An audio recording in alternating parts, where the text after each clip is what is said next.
Hi guys, నేనే మీ Kalyaniraj. Welcome back to Bujjamma lifestyle 1119.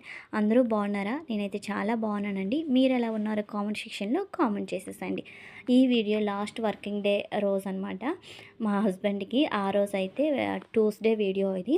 Tuesday రోజు ఎర్లీ మార్నింగు 5 నుంచి స్టార్ట్ అవుతుందండి. ఇంకా లేచి లేవగానే ఇంకా నాకు హెల్త్ బాగాలేదు కదా, ఇంకా ఇల్లు గుమ్మాలు అవన్నీ కాకుండా ఫస్ట్లీ ఇంకా నేను బ్రష్ అవి చేసుకున్నాక క్యారేజ్ అనేది స్టార్ట్ చేశాను. నెక్స్ట్ ఈ వీడియోలో ఇంకోటి ఏంటి అంటే మంచి రెసిపీని కూడా షేర్ చేయబోతున్నాను. పొట్టుగొడుగులు నెక్స్ట్ డోక్లా రెసిపీ ఎలా చేయాలనేది వేరు వేరు రెసిపీలు ఇక్కడైతే షేర్ చేయబోతున్నాను. ఈ వీడియో మార్నింగ్ 5 టు ఈవినింగ్ 6:30 వరకు అయితే ఉంటుంది. వీడియోలోకి వెళ్ళిపోదాం. ఇంకా లేచి లేవగానే 5 అలా లేచి లేవగానే నేను బ్రష్ అవి చేసుకున్న తర్వాత ఇటువైపు రైస్, ఇటువైపు టీ అయితే పెట్టుకున్నానండి. అతనికి టీ ఇచ్చేద్దామని. ఇంకా రైస్ ఎందుకంటే టీతో పాటుగా పెట్టుకున్నాను. అతను ఎగ్ రైస్ చేయమన్నారు, అందుకోసం అయితే రైస్ పెట్టుకున్నాను. దీని తర్వాత ఇటువైపు ఎగ్గు ఆమ్లెట్ లాగా వేసి కర్రీ చేయడం అంటే నాకు చాలా ఇష్టం. అలా తీసుకువెళ్తారేమో అని ఎగ్ ఆమ్లెట్ వేసి కర్రీ చేస్తున్నాను ఇటువైపు. ఇంకా నాకు వద్దు, నాకు తినడం అవ్వట్లేదు, కర్రీ వేరేగా కూర వేరేగా నాకు ఎగ్ రైస్ లాగా ప్రిపేర్ చేసేసేయన్స్ అంటే ఇక్కడ ఎగ్ రైస్ ప్రిపేర్ చేస్తున్నాను.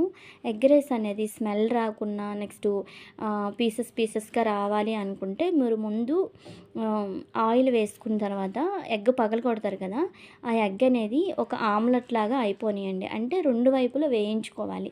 అప్పుడు దాన్ని ఇలా పీసెస్లా కట్ చేసేసి దానిపైన పసుపు, కారం, ఉప్పు అన్నీ వేసి వేయించుకున్న తర్వాత అంటే పగలగొట్టుకున్న గుడ్డు బాగా వేయించుకున్న తర్వాత రైస్ వేసుకోవాలి. రైస్ వేసి రైస్ కొద్దిగా వేయించుకున్న తర్వాత మళ్ళీ ఇందులో వేయాల్సిన బిర్యానీ మసాలా, పసుపు, ఉప్పు, కారం అన్నీ వేసుకొని వేయించుకోవాలి. ఇలా అన్నీ వేయించుకున్న తర్వాత పైన ఆనియన్స్ పీసెస్, పచ్చిమిర్చి, గ్రీన్ పీసు, నెక్స్ట్ కరివేపాకు యాడ్ చేసుకుంటే స్మెల్ సూపర్గా ఉంటుంది. మధ్యాహ్నం కూడా ఎగ్ స్మెల్ అనేది రాకుండా ఉంటుందండి. నెక్స్ట్ టేస్టీగా బయట చేసిన ఎగ్ రైస్ లానే ఉంటుంది.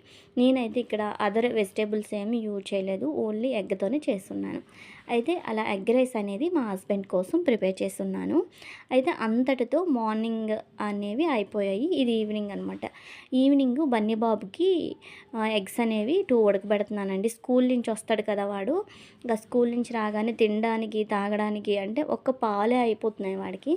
ఇంకా ఆ రోజు నుంచి డైలీ కూడా ఎగ్స్ ఇద్దామని ప్రిపేర్ అయిపోయాను. ఎగ్స్ కోసం అయితే ఇటువైపు ఎగ్స్, ఇటువైపు టీ పెట్టుకున్నాను ఈవినింగ్. అది ఈవినింగ్ ఇంకా తినడానికి ఏమైనా చేయమ్మా నేను వచ్చేసరికి అని అన్నాడు. వాడి కోసం అయితే డోక్లా ప్రిపేర్ చేస్తున్నాను. అయితే ఈ డోక్లా ఎలా ప్రిపేర్ చేసుకోవాలో చూద్దాం. ముందుగా ఒక బౌల్ తీసుకొని అందులో శనగపిండి, కొద్దిగా baking soda, salt, sugar, next పెరుగుని మజ్జిగలా కలుపుకొని కొద్దిగా మజ్జిగ వాటర్ యాడ్ చేసుకోవాలి. యాడ్ చేసుకొని ఇలా బాగా కలిపేసేయండి. మీ దగ్గర బేకింగ్ పౌడర్ లేకపోతే ఈనో ప్యాకెట్ కూడా యూజ్ చేసుకోవచ్చు. బాగా కలుపుకున్న తర్వాత కలిపేసి బాగా ఇవన్నీ మిక్స్ చేసుకున్న తర్వాత కొద్దిగా పచ్చిమిర్చి మిక్స్ ఉంటే యాడ్ చేసుకోండి, లేకపోతే స్కిప్ చేసుకోవచ్చు. యాడ్ చేసుకొని ఇప్పుడు కేక్ బౌల్ కానీ ఒక ప్లేట్ కానీ ఉంటే తీసుకొని దానికి కొద్దిగా ఆయిల్ అప్లై చేసుకోండి. ఇలా ఆయిల్ అప్లై చేసుకున్న తర్వాత ముందుగా మనం కేక్ బ్యాటర్ లాగా కలుపుకున్నాం కదా, ఆ కేక్ బ్యాటర్ని అయితే యాడ్ చేసుకోండి. ఈ డోక్లాకి పచ్చిమిర్చి వేస్తే కొంచెం పుల్ల పుల్లగా కారం కారంగా బాగుంటుంది. మజ్జిగ వాటర్ కూడా అందుకే వేయమని చెప్పాను. ఇప్పుడు గ్యాస్ ఆన్ చేసి మందపాటి కడాయి పెట్టి ఆ కడాయిలో మీరు స్టాండ్ ఉంటుంది కదా, స్టీల్ స్టాండ్ పెట్టేసి స్టీల్ స్టాండ్ పైన మనం ముందుగా పెట్టుకున్న కంటెస్టెంట్ని పెట్టి మూత పెట్టేసి 20 మినిట్స్ వదిలేయండి. 20 మినిట్స్ తర్వాత మూత తీసి చూసారు కదా, డోక్లా రెసిపీ అనేది బాగా ఉడికిపోయింది. ఉడికిపోయిన దాన్ని ఒక ప్లేట్లోనైతే పెట్టేసేయండి. ఒక ప్లేట్లో ఇలా రివర్స్లో చేసుకొని ప్లేట్లో పెట్టుకుంటే చూసారు కదా ఒక కేక్ లాగా వస్తుంది. ఇప్పుడు దీన్ని పీసెస్ లాగా కట్ చేసుకోవాలి. అంటే మీకు ఎన్ని పీసెస్ లాగా, చిన్నవంటే చిన్నవి, పెద్దగా అంటే పెద్దగా కట్ చేసుకొని పక్కన పెట్టేసేయండి. ఇది మీరు ఉడకడానికి ఒక 20 మినిట్స్ పడుతుంది. ఉడికిందా లేదా అనేది టూత్ స్టిక్ ఉంటుంది కదా, ఆ స్టిక్తో ఇలా చూస్తే ఉడికింది లేదనేది తెలుస్తుందండి. ఉడికిన తర్వాత రివర్స్లో మనం కేక్ని ఎలాగైతే రీమోల్డ్ చేస్తాం అలా చేసేసేయండి.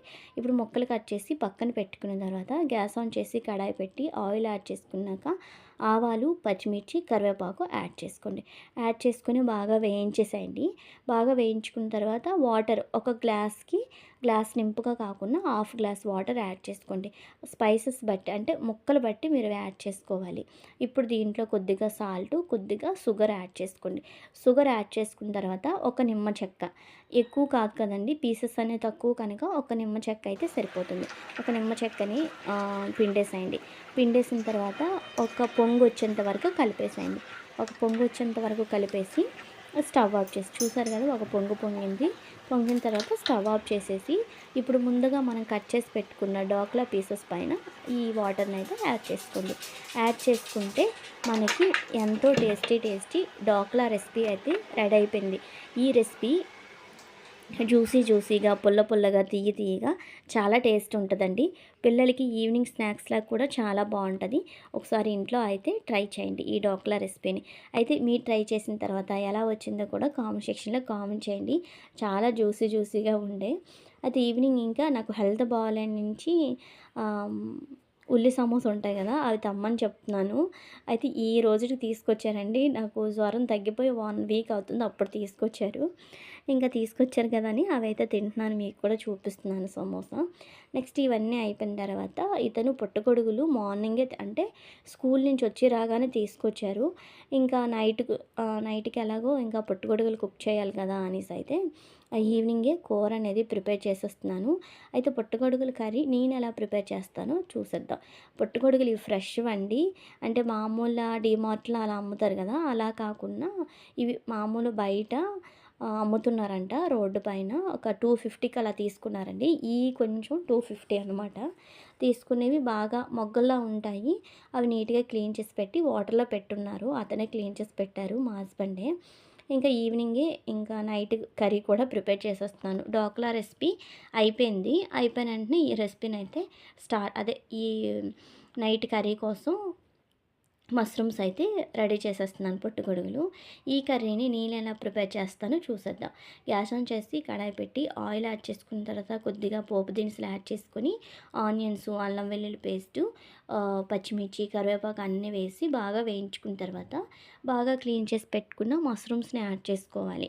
ఆ మష్రూమ్స్ని యాడ్ చేసుకుని బాగా వేయించుకోండి. వేయించేటప్పుడు వాటర్ చూసారా, వాటర్ బాగా వస్తుంది. ఆ వాటర్తోనే సగం ఉడికిపోతాయి. అవి ఉడికేటప్పుడు కొద్దిగా టమోటా వేసేసి ఉప్పు, కారం, పసుపు అన్నీ వేసేసి బాగా వేయించుకొని లైట్గా వాటర్ని యాడ్ చేసుకోండి. ఎక్కువ వాటర్ అయితే మాత్రం మళ్ళీ ఇంకా కర్రీ అనేది ఇంకా ముద్దగా అయిపోతుంది. చూసారు కదా, నేను టమోటాలు ఉడకాలన్నట్లే వేసాను. అందులోనే చాలా వాటర్ ఉంటుంది. ఆ వాటర్తోని కర్రీ మొత్తం కూడా ఉడికిపోతుంది.